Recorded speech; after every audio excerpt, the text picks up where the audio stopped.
আসসালামু আলাইকুম। কেমন আছেন ভাই বোনেরা? নিশ্চয়ই ভালো আছেন। আল্লাহর রহমতে আমিও ভালো আছি, আলহামদুলিল্লাহ। আমি রান্না করব আজকে আলু দিয়ে পাঙ্গাস মাছের ঝোল। আমি এখন পাঙ্গাস মাছগুলো একটু ভেজে নেব, সেই জন্য তেল দিয়ে দিলাম ফ্রাই প্যানে।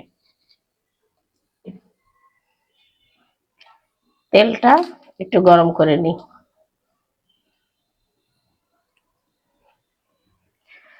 আমি পাঙ্গাস মাছটা আগে ধুয়ে লবণ দিয়ে হলুদ দিয়ে মাখিয়ে রেখেছি, এবার ভাজবো।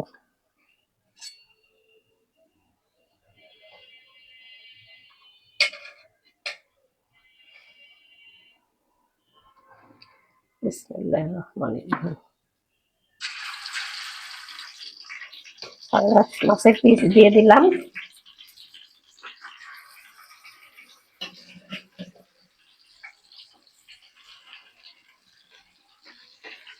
লেজা মাথা, আগে লেজা মাথা দু তিনটা টুকরা এগুলোই আগে রান্না করে ফেলছি, এখনই ধরে যায় কেন।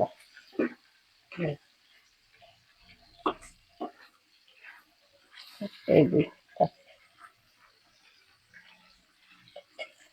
এবার মাছটা ভাজি হতে থাক, আমি আপনাদের কাছে পরে আবার আসছি। আমার মাছ ভাজা হয়ে গেছে, আমি মাছ ভাজাগুলো উঠে ফেললাম। এবার আমি ওই মাছ ভাজার তেলেই পেঁয়াজ ভেজে নেবো।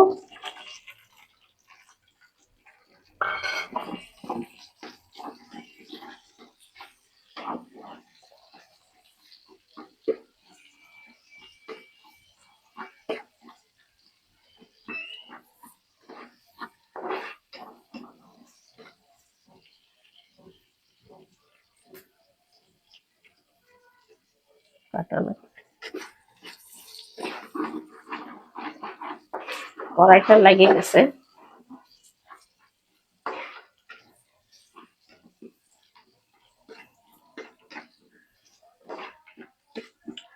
আমি এখন এর মধ্যে সমস্ত মশলা দিয়ে দিছি। আদা রসুন বাটা, মরিচের গুঁড়া, হলদের গুঁড়া, জিরার গুঁড়া সব দিয়ে দিছি এর মধ্যে।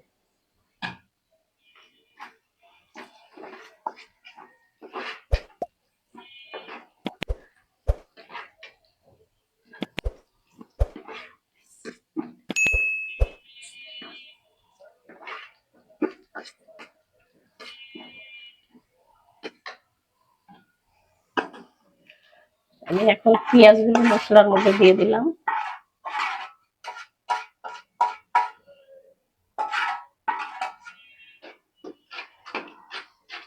এবার মশলাটা ভালো করে কষাই নিই, তারপরে আলুগুলো দিব।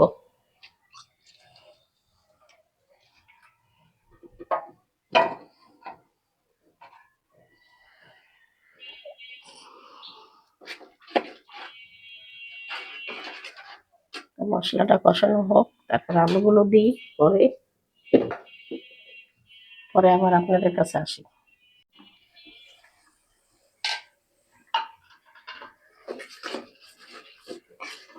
আমার মশলাটা কষানো হয়ে গেছে, দেখেন। আমি এখন আলুগুলো দিয়ে দেবো এর মধ্যে, আলুগুলো ঢেলে দেবো এখন।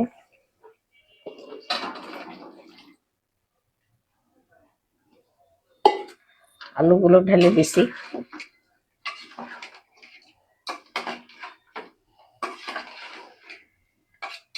পাঙ্গাস মাছ ভুনা আর নাই পাঙ্গাস মাছ আলু দিয়ে আমার কাছে খেতে ভালো লাগে।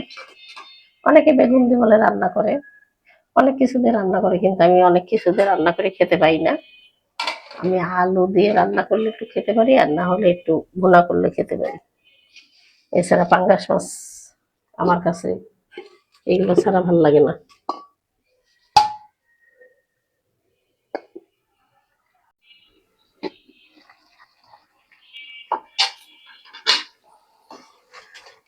আমার আলুটা কষানো হয়ে গেছে,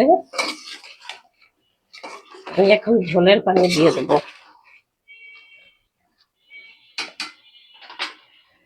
পাঙ্গাস মাছ দিয়ে আলু দিয়ে আমি গরম পানি দিয়ে দিচ্ছি।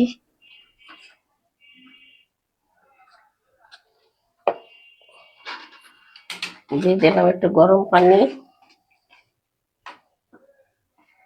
আমি এখন মাথাগুলো দিয়ে দিই, সব মাছগুলো দিয়ে দিই।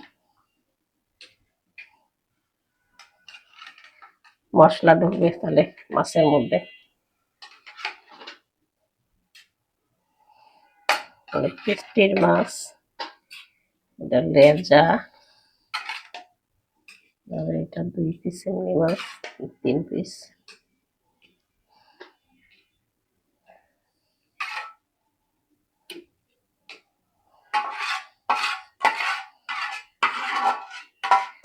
দিয়ে দিলাম সব মাছগুলো।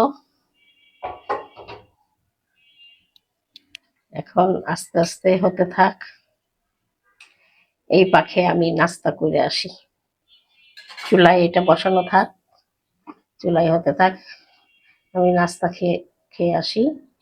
তা ভাই বোনেরা, আমার রান্নাটা যদি আপনাদের ভালো লাগে আমাকে লাইক কমেন্ট শেয়ার করবেন, সাবস্ক্রাইব করবেন, আমার পাশে থাকবেন। আমি অসুস্থ মানুষ, রান্না করি কষ্ট করে আপনাদের দেখাই। আপনারা যদি আমার পাশে থাকেন তাহলে আমার অনেক ভালো লাগে। আমার তরকারিটা হয়ে গেছে। আমি নাস্তা খেতে খেতে এসে দেখি তরকারিটা হয়ে গেছে, তা আমি চুলাটা বন্ধ করে দিছি। চুলার পরেই তরকারিটা আছে। তা দেখেন ভাই বোনেরা, পাঙ্গাস মাছ দিয়ে আলু দিয়ে রান্না করলাম। আপনাদের কাছে কেমন লাগলো আমাকে দেখে কমেন্টে জানাবেন। আমি আর কি বলবো, এখানেই রাখলাম, এখানেই শেষ করি। আল্লাহ হাফেজ।